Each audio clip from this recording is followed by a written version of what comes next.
Right now at 5, a police chase of a stolen car begins in Kansas and ends with an arrest in Missouri. And additional isolated showers and thunderstorms on the way for us. We'll have a look at your forecast coming up. Plus, a motorcycle crash in Joplin claims the life of an 18-year-old man. The 4 states' most watched news starts now. Well, good morning and welcome to the KOAM Morning News. It's 5 a.m. I'm Elise Noe. I'm Chris Warner. It's now Tuesday, September the 9th, and now it's Tuesday.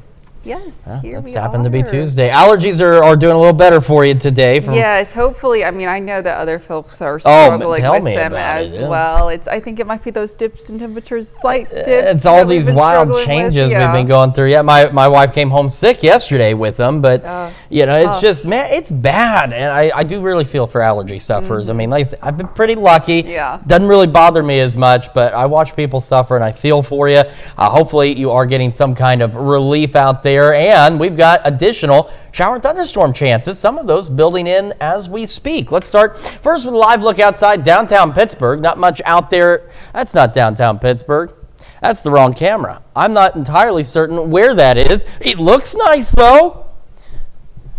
It's Arkansas. I'm being told right now it's Arkansas. So, Arkansas does look pretty nice this morning. That is fantastic to see, but we must show you downtown Pittsburgh. There it is. I forgot all about that. We have different camera sources, obviously. So, but that was a nice shot. This is an even better shot, though, downtown Pittsburgh. But camera 20th and Rangeline in Joplin, looking pretty good this morning as well. It's again eerily deserted, but that's all right. Here's what we've got. This time, these little showers you see here and up in Coffee County, those are real. Those are actual showers. Nothing too crazy to them, but what we are watching is this line of storms. It's still up north of I-70. It's had some strong storms with it, especially here in the backside.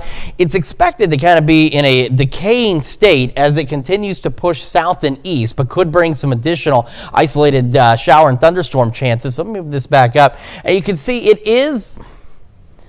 it's still moving southeast, but it doesn't look like it's decaying yet, but we still have some time before it gets here. It's not severe, and we're not expecting anything severe, but we just want to keep an eye on it because it could alter our thunderstorm chances. Instead of being a bit more isolated, we may get a few additional showers or storms out there, so we'll keep an eye on that line. Outside of that, in fact, you'll see that line. This is it by noon, according to Future Track, pushing in, and that's what would be left of it. It's just clipping like Fort Scott, Nevada, Stockton in the northeastern corner of our area as we head into the afternoon evening. Again, isolated shower storms out there should be done by 5, and then we're just dealing with partly cloudy skies as we head into the overnight hours. A quick look at temperatures this morning. We're sitting into the low to mid 60s up north, which is, again, one of those rare oddities where down south, we're in the mid to upper 50s, so a little cooler down to the south, a little warmer to the north. Kids getting on the bus, again, some isolated storms will be possible. Most of us should be dry, though, today. Near 60 when they head out the door, about the mid 70s for lunch and recess, and into the low 80s as they head home. And like yesterday, it's kind of what we're looking at for temperatures today. Mid 60s by 9, mid 70s by noon. Our highs today, upper 70s, low 80s. And again, by 5, we should be pretty well done with any shower and thunderstorm chances for today. We do have additional rain on the way. That summer heat still looking to make an unpleasant return. We'll go over those details with you here in just a few more minutes. Elise? All right, we'll see you soon. Thanks. Well, a police chase of a stolen car begins in Kansas, then ends with an arrest in Missouri. Now they have this man in jail in Missouri. He's 31-year-old Tyler Allen Cole Ritz. Now, in addition to the stolen vehicle, law enforcement say they also found several items of suspected stolen property from burglaries that took place over the weekend in Crawford County. It all began as police chased a stolen car in Pittsburgh. Sheriff's deputies from Crawford County took over as the chase moved out of the city and eventually east into Missouri. Officers from Crawford and Jasper counties managed to use tire deflation devices on the vehicle, but the driver continued to flee. Authorities say the driver intentionally hid deputy vehicles from both counties before officers managed to use a tactical maneuver to stop the car near Sumac and 210th in Jasper County. The Barton County Sheriff's Office and Missouri State Highway Patrol also participated. Well, a crash involving a motorcycle and car claimed the life of a young man in Joplin. The crash happened at about 8 yesterday morning on 20th and Schifferdecker Avenue. Authorities say the northbound motorcycle struck a southbound car.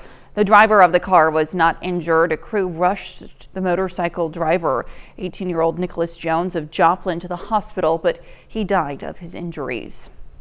The Nevada, Missouri Fire Department released details of a fire that swept through this two-story home over the weekend. Investigators say an electrical issue sparked the blaze on South Ash Street. No one was home and no one was hurt. And smoke was visible for miles yesterday morning when fire swept through a large barn garage type building on Fur Road in rural Carthage. It was engulfed when crews arrived. We have no report of injuries, and firefighters from Carthage, Dunaweg, and Sarcoxy all responded. The Baxter Springs Police Department put out a Facebook post about vehicle burglaries and thefts. In the post, they say they're doing what they can to identify, locate, and arrest the people responsible.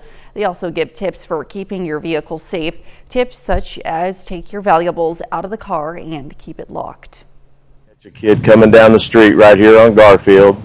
And he stops out here at the driveway, and then he comes and gets in the Camaro. He spends about 5 minutes in the Camaro.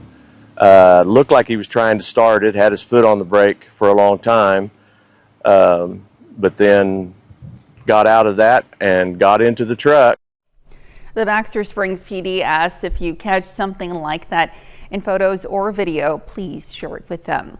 And now, of course, you can always stay up to date with the latest news, weather, and sports with the KOAM Plus TV streaming app, available on Amazon Fire TV, Android TV, Apple TV Plus, and Roku. It's also available on our news and weather apps as well as our website.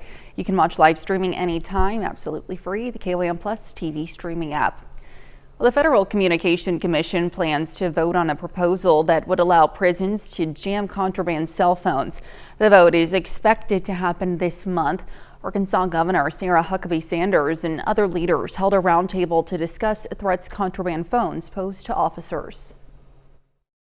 Unfortunately, we've made it easier for criminals and harder for our corrections officers to maintain safe facilities, and that stops today.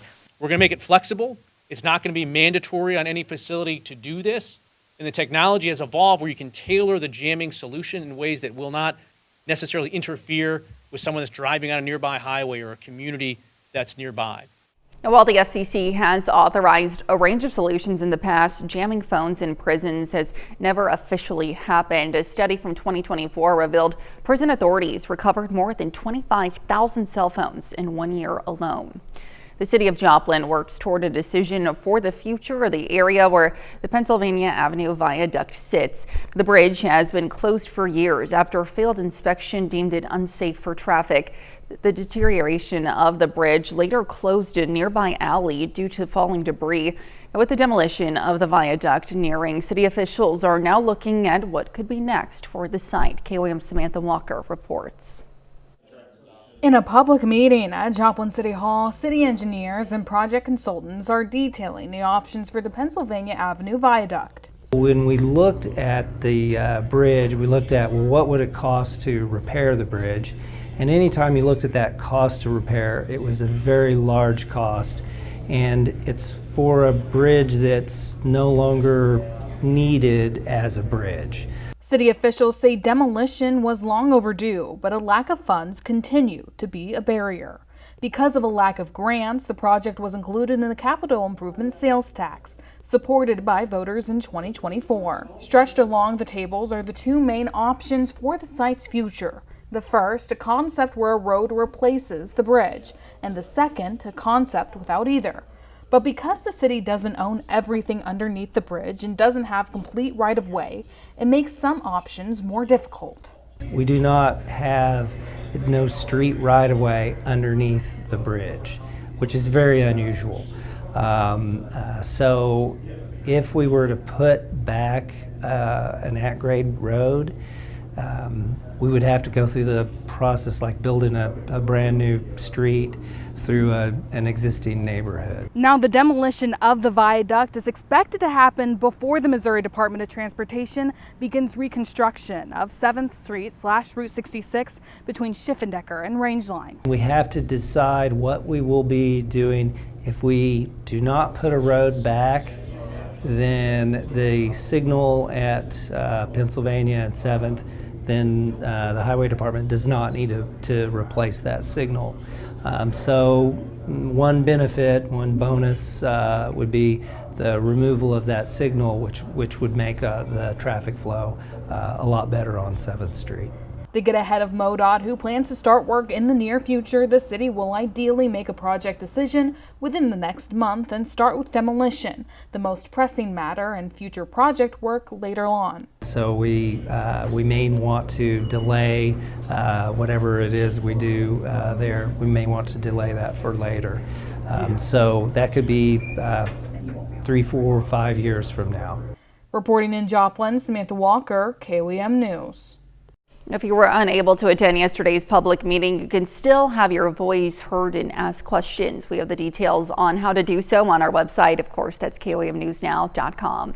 That's a look at this morning's top stories and weather coming up on the KOAM Morning News. At least 6 people are killed and a dozen injured in a shooting attack at a Jerusalem bus stop. Plus, Russia intensifies its attack on Ukraine after President Trump's meeting with Putin in Alaska. And warm and cloudy conditions. Chris has a look at today's forecast. You're watching the KOAM Morning News. Time now 5:11. We'll be right back. Well, topping World Watch, tensions remain high in the Middle East in the wake of an attack in Jerusalem yesterday morning, the deadliest in Israeli city since 2023. At least 6 people were killed and a dozen injured when Palestinian attackers opened fire at a bus stop in Jerusalem. Israeli police said 2 gunmen launched the attack during morning rush hour. A security officer and an armed civilian returned fire, killing the attackers. 2 Palestinian terrorists murdered Jews on buses at the Ramot Junction in the entrance to Jerusalem. So far, 6 Israelis have been killed. There are many injured, including pregnant women. We pray for them. We are in a war with radical Islamist terrorism. The attack comes a day after President Trump gave what he called a last warning to Hamas to agree to his terms for ending the war in the region, adding that Israel had accepted his proposed ceasefire and hostage release agreement. President Trump is talking about pushing Russia again after its biggest air attack on Ukraine in nearly 4 years of war. Saturday night's assault caused serious damage in Ukraine's capital, including one of its most important government buildings. Holly Williams has the latest on the war that rages on. Russia launched a swarm of over 800 drones, according to Ukraine's Air Force. The Ukrainians intercepted most of them, but nearly 60 drones evaded air defences, killing 4, including a 2-month-old baby. Unusually, the assault also set fire to a building used by Ukraine's cabinet ministers, normally well guarded by anti-missile and drone systems. This young mother in Kyiv is frightened. Every new attack gets more outrageous, she said. Just last month, President Trump rolled out the red carpet for Vladimir Putin in Alaska. But since then, Russia's intensified its attacks on Ukraine, and it's also ramping up its production of weaponized drones. Yesterday, President Trump said he was ready to hit Russia with a second phase of sanctions. That could mean targeting countries that continue to buy Russian oil, like India and China. Russia is not a normal state. It's a petrol station. Last month in Kyiv, a Ukrainian military official told us that Vladimir Putin has no interest in ending the war, but he's fearful of sanctions that could further damage Russia's economy. His willingness to meet with President Trump on Alaska was actually because of the fact that he was really scared about sanctions. President Trump said yesterday that he'd speak with Vladimir Putin in the coming days. In an interview that aired yesterday, Ukraine's President Volodymyr Zelensky said the visit to Alaska gave Putin what he wanted, a very public meeting with the President of the United States. Holly Williams, CBS News, London. And that's a look at World Watch this morning. Still to come, celebrities flock to West Hollywood for cutting-edge wellness treatments, including cold plasma facials. Plus, warm and cloudy today. Chris has another look at your weekday forecast. Well, the Emmy Awards are this Sunday, broadcast live on CBS. Now, it can take weeks for stars to prepare to walk the red carpet. And in today's Travel Tuesday, CBS News correspondent Wendy Gillette is in Southern California visiting some of the celebrity hotspots in West Hollywood, where they get ready for a big night, and so can you. Fancy a little cold plasma?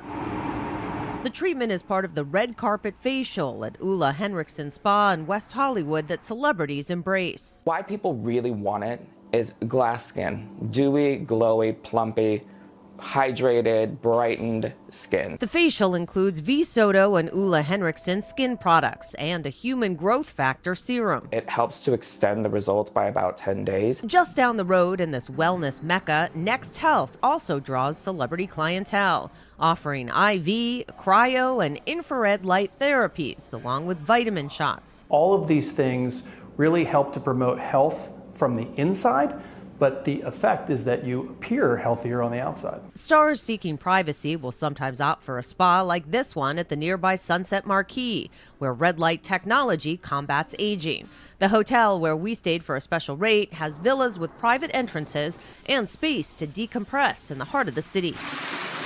You walk through the breezeway and there's these beautiful 3.5 acres of gardens here. The hotel is also home to Nightbird Recording Studios. The underground hideaway has 3 different studios where dozens of Grammy Award-winning records have been produced. Jed Lieber owns the studio that attracts plenty of big names. Everyone from Aerosmith to ZZ Top, A to Z, has worked here. One of my favorite sessions was Monty Python. When it comes to Tinseltown's body conscious, they can fuel up on protein-rich sushi at Uchi, then burn it off at Dog Pound, where trainer Kara Lazowskis prepares busy performers for big events. We stick to a full body approach so that they're able to consistently come in the gym, so the soreness is mitigated, but they continue to train. She recommends a minimum of 3 strength training sessions a week to get anyone red carpet ready. Wendy Gillette, CBS News, West Hollywood, California. Well, treatments at Next Health start at $50, and the red carpet facial costs just under $500. The 77th Emmy Awards will air live Sunday at 8 p.m. Eastern and 5 p.m. Pacific on CBS and Paramount Plus. Let's take it on over now to Chris for a quick look at your forecast. I'm not so sure how I feel about that glass skin thing. It feels like it makes you a little more fragile, but hey, whatever floats your boat. Something else that might float your boat is we've got some isolated shower chances and even a few rumbles of thunder. A full look at your forecast when we come back. Time now, 5:23.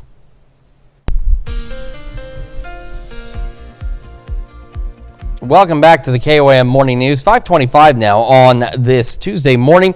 We're starting with the Skywatch Storm Tracker. Now, in our immediate area, all we have is this little shower here that's south of Burlington, north of Yates Center. That's all we've got to worry about is this guy here in Coffee County for the time being. The other little showers that we had down to the south have fizzled out. What we are watching, though, is this line of storms that's up north of I-70 into northeastern Kansas. So right now, you know, it's obviously not in our area. It's not that close, but it's not that far.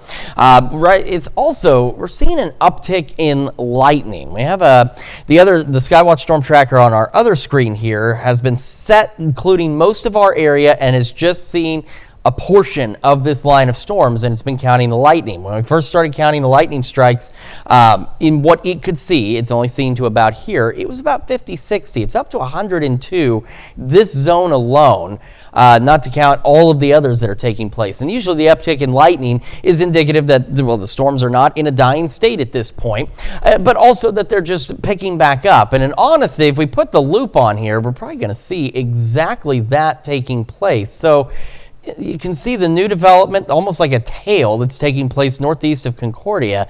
And we've got this line pushing south and east. So again, I want to emphasize, at least as of right now, we're not anticipating any severe weather. Could we get a strong storm from this? I'd say it's a possibility if any of this holds. Now, the model data still suggests it's going to begin to decay. It's going to begin to weaken as it gets closer to I-70 and starts pushing closer to us in our northern counties. So we'll just see how it plays out, and we'll keep an eye on it for you. Outside of that, isolated, like what we just showed you in Coffee County, isolated showers, rumbles of thunder will be possible through the morning. Future track, this thunderstorm activity here, shower and storm activity here going into southwest Missouri is that thunderstorm complex we're looking at right now. And as you can see, it's anticipating it to be in a weakened, decaying state by the time it gets here. Could we still get some rumbles of thunder? Absolutely. But it looks to be dying out. But like I said, right now, radar trends don't support that, but it could still change. It's got some time before it gets down to our neck of the woods. Most of us, though, through the day today will be dry. Our better chances for isolated storms across the region is going to be between about now and noon. And then as we head into the afternoon, just that complex is what's expected. And by 5, it is on its way out of here. And we'll have partly cloudy skies as we head into the overnight hours tonight. Now, tomorrow morning, about 9, 10 o'clock, we start seeing opportunities for some additional isolated showers and storms. Better chances into southeast Kansas, but we could see them just about anywhere. And then by the late evening hours tomorrow, those are gone. Thursday, even though future track suggesting some showers, I think maybe a sprinkle or two, but otherwise we're going to be dry. We're just going to be dealing with mostly cloudy skies for a good portion of our Thursday at this point as we head into the later half of this week. And although it's going to be cloudier on Thursday, it's going to be hotter as well. All right, low 60s to start, low 70s by 11. We're looking at those isolated shower and thunderstorm chances out there. Highs today similar to yesterday, upper 70s and low 80s. Tomorrow, though,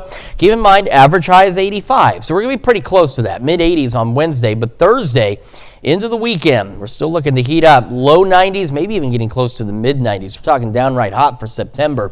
Staying pretty warm next week, upper 80s, low 90s with some additional rain chances next Tuesday and Wednesday. That is a check of your forecast. We're going to send it over to Elise now with Health Watch. All right, Chris, thanks. Well, nearly half of people with diabetes aren't aware that they have it. A University of Washington study found an estimated 44% of people with diabetes were unaware of their condition. Young adults in particular are often underdiagnosed. The study also found worldwide only around 1 in 5 diabetes patients have their blood sugar levels managed optimally. Well, scientists say they've figured out why the flu is more deadly for older people. University of Nottingham research showed older people produce higher levels of a protein that reduces the ability to resist viruses. Now that they've identified the protein, researchers say they can work on targeted treatments to help protect elderly people from severe flu infections. Well, a local church family is celebrating a remarkable act of generosity. One member of Christ Church of Neodesha stepped up to save the life of another by donating his kidney. KOAM's Blake Gully has the story. Inside Christ Church of Neodesha, faith and friendship turned into something life-changing. Chris Van Knight's a longtime church member needed a kidney transplant after years of bad health habits. That's when fellow member Matt Arnold made a decision to donate his own. So we brought it to church and, just asked church to pray for us, help me through dialysis because it's rough. And that's when I found out Matt wanted to step up and be a donor. Sorry. Matt says his faith in the scripture about laying down one's life for a friend inspired him to take action. And there was something inside me that just felt like I had to help, and I felt like I was the right one for him because same blood type, same size, same frame. I felt like we were perfectly matched together, and it just somehow worked. And it obviously did, because we are a perfect match. For Pastor Joseph, this moment goes beyond the surgery itself, saying Matt's kidney donation is a powerful example of giving. My message would be, you never know what you may have that might meet somebody else's need. And I think we all just need to be open to that. Open to contributing your own act of selflessness. Reported in Neodesha, Kansas, Blake Gully, KOAM News. Well, to help ease the financial burden, a local ministry has set up a fundraiser. You'll find those details on our website, KOAMnewsnow.com. And that's a look at some of today's top health stories. We'll be right back. Right now at 5:30, September is Suicide Awareness Month, and a local group is bringing hope to people who are struggling. And we've got the possibility of some isolated storms out there this morning. Watching this complex up to our north. We'll have the latest on your forecast coming up. Plus, 11 Chinook helicopters line up for one last mission over Kansas City. The 4 states' most watched news starts now. Well, good morning and welcome to the KOAM Morning News. It's 5:34. I'm Elise Noe. I'm Chris Warner. It's Tuesday, September the 9th, and we've got some rain chances once again across the area. And we do have a complex that we're keeping an eye on this morning. Not expecting it to be too crazy, but it could change the rain chances we have today if it doesn't change. And we're going to go over that with you here in just a moment. First, a live look, this time for real, downtown Pittsburgh. That's on me. I usually check we have a little system for these camera feeds, and I usually check it, and I just didn't even look at it this morning. So anyway, that's downtown Pittsburgh for real this time. Looking pretty good so far. MoDOT camera 20th in range line, also looking excellent as we get this Tuesday underway. We do have this stray shower in southern Coffee County. Right now, that is about it. We had a few others outside of that, but they have fizzled out. What we're talking about and what I'm watching here is this guy up here, this complex of storms, which is really this portion that's north of I-70, and then these new storms, by the way, these are new storms between Concordia to Beatrice, running in between this zone here. So that's what we're keeping an eye on because I'm telling you, Mother Nature just likes to mess with me more times than not. I'm going to reposition this one more time. This is all developed here within the last half hour, and you can see all the lightning. The uptick in lightning also is indicative of a couple of things. One, the storms are not in a dying state. They're not in a weakening state. They are strengthening a bit because that uptick in lightning means they're holding their own for sure. Now, could they become strong or severe?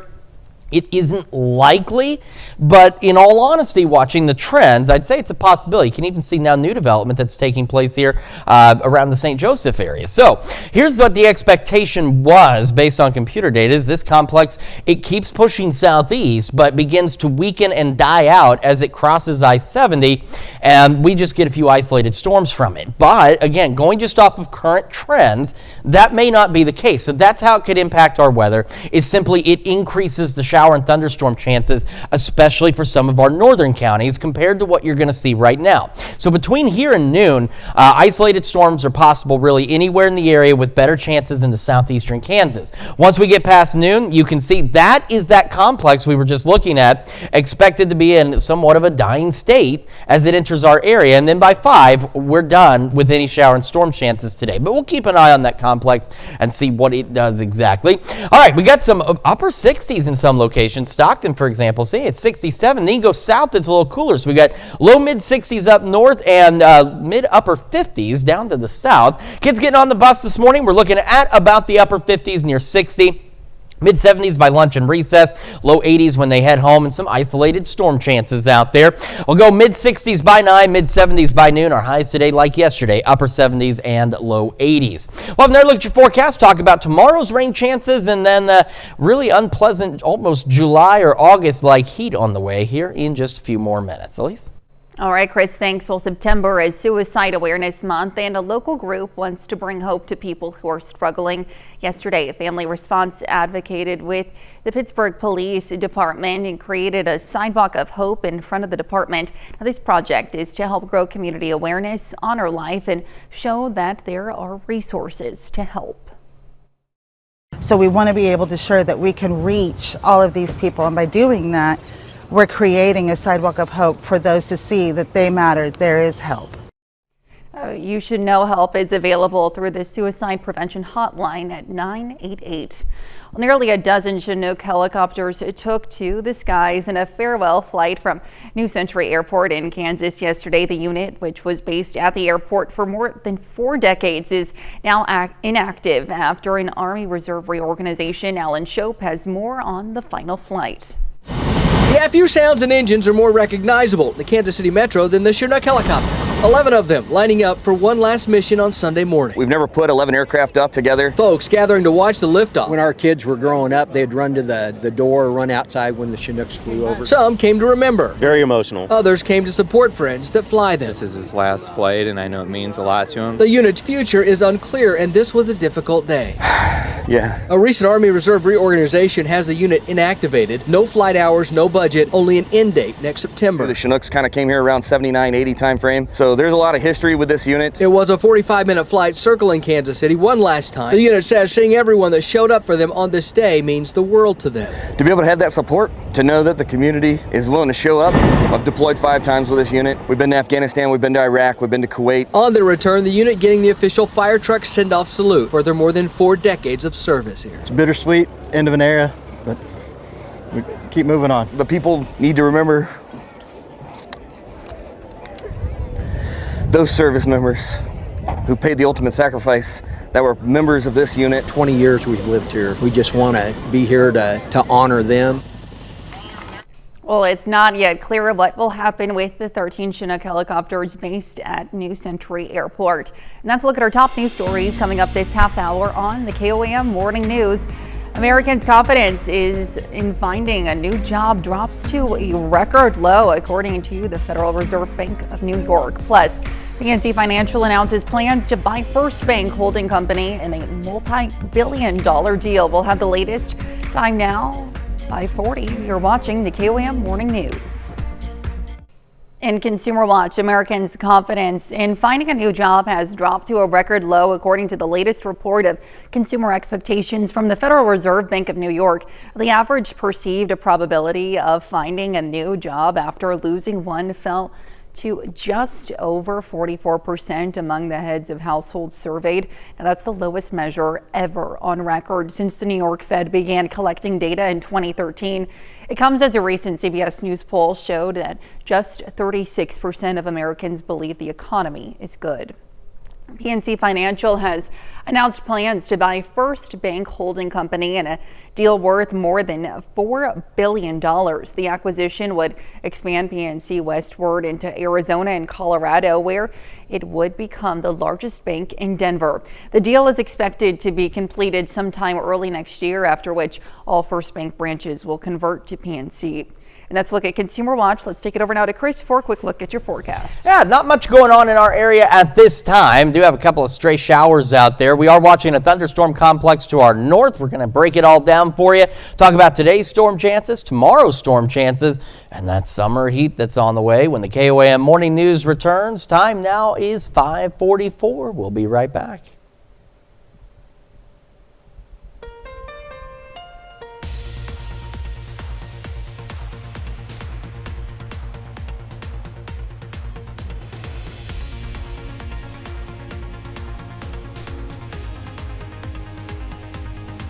Well, it seems people really love their yogurt these days. We have the details in today's Ag Day Minute.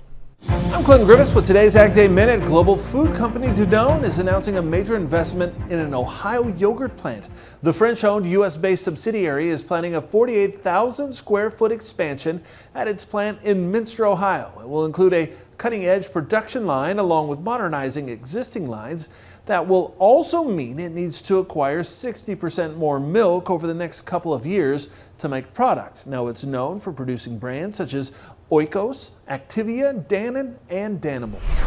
China imported a record amount of soybeans last month, Beijing purchasing 12.28 million metric tons in August. Most of the soybeans expected to be from Brazil. Now, one analyst said the number was higher, partially due to a lack of progress in U.S.-China trade talks. China, the world's biggest soybean buyer, has yet to book any U.S. soybeans that are about to be harvested.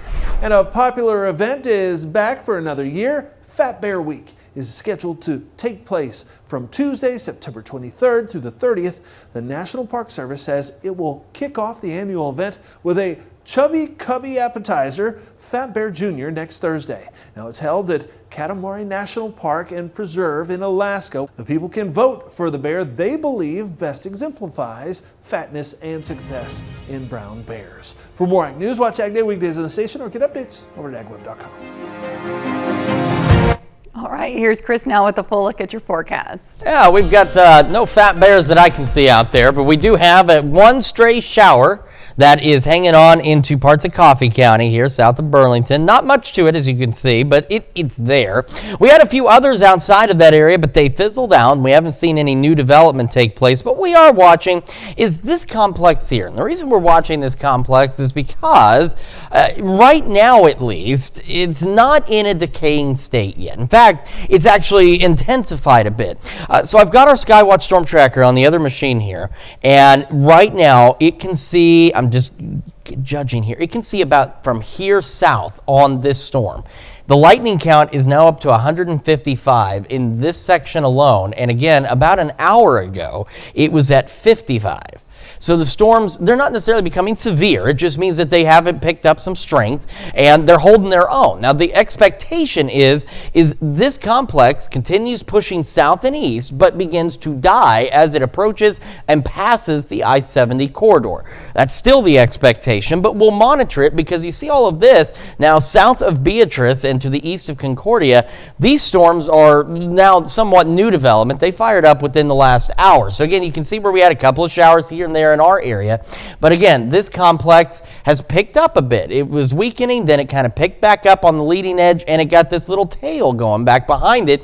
We're also seeing some newer development that's now taking place ahead of it that kind of curves in with what we're seeing into Coffee County. So, like I said, we're not expecting anything severe out of this activity, but it is something we want to watch because it would impact our rain chances for some of us and potentially increase those rain chances versus what I'm going to show you on the future track. Between here and noon, isolated showers, thunderstorms, better chances in the southeast Kansas. By noon, for most of us, those will begin winding down, and a lot of us are expected to be dry.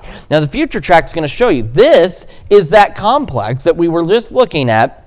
By 3 o'clock, pushing into parts of southwest Missouri. Not much to it, and any storm chances we have as we head into the afternoon are expected to be confined to here.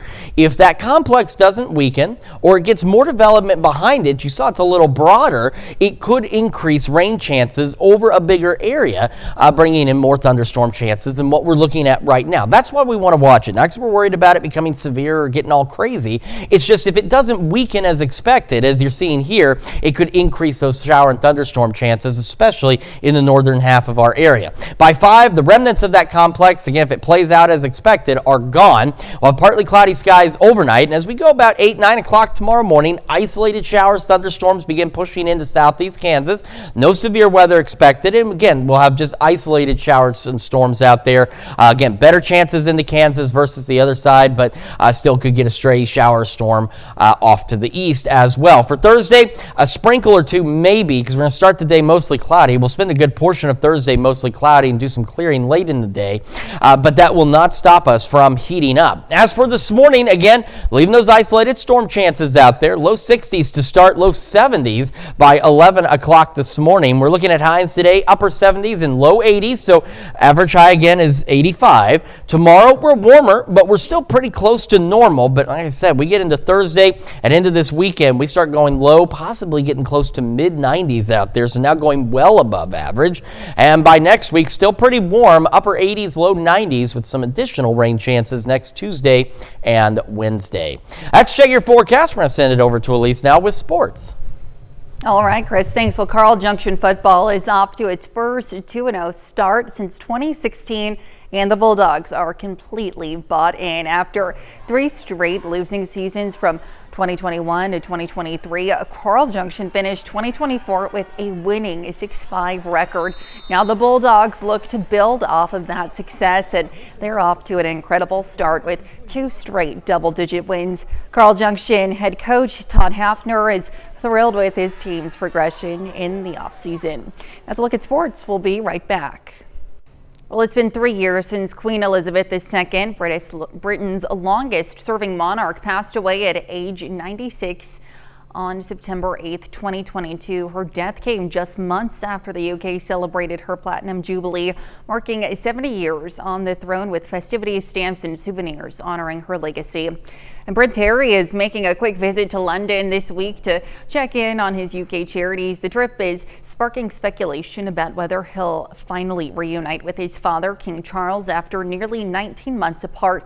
Harry's visit falls on the 3rd anniversary of Queen Elizabeth's death, raising hopes for a royal reconciliation.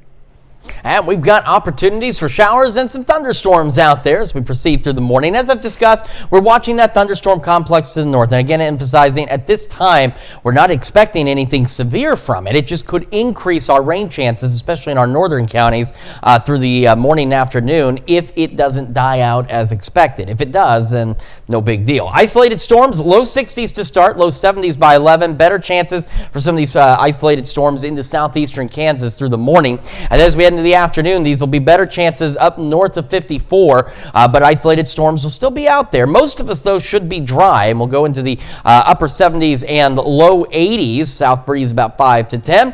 As we go through the evening, any of the remaining showers and storms, again, at this point, expected to be done by 5. Will be partly cloudy through the evening, still about 70 by 10. Overnight lows back into the upper 50s, low 60s, and we'll continue with a south breeze at around 5 to 10 miles an hour. As we go into tomorrow, some isolated storms once again possible, and once again slightly better chances into southeast Kansas. We're also a little warmer, but still pretty close to average. Average is 85. We're going to go mid-80s. However, summer-like heat, I mean, we're still technically in summer, but we're talking anywhere from 5-10 degrees above normal as we go through Thursday into this weekend. Low to mid-90s possible, but we'll be dry. So if you got something you want to get done this weekend, not a bad opportunity to do it. As we head into next week, we're still pretty warm, upper 80s, low 90s, and some rain chances next Tuesday and Wednesday. That's Check of Your Forecast. We're back with more right after this.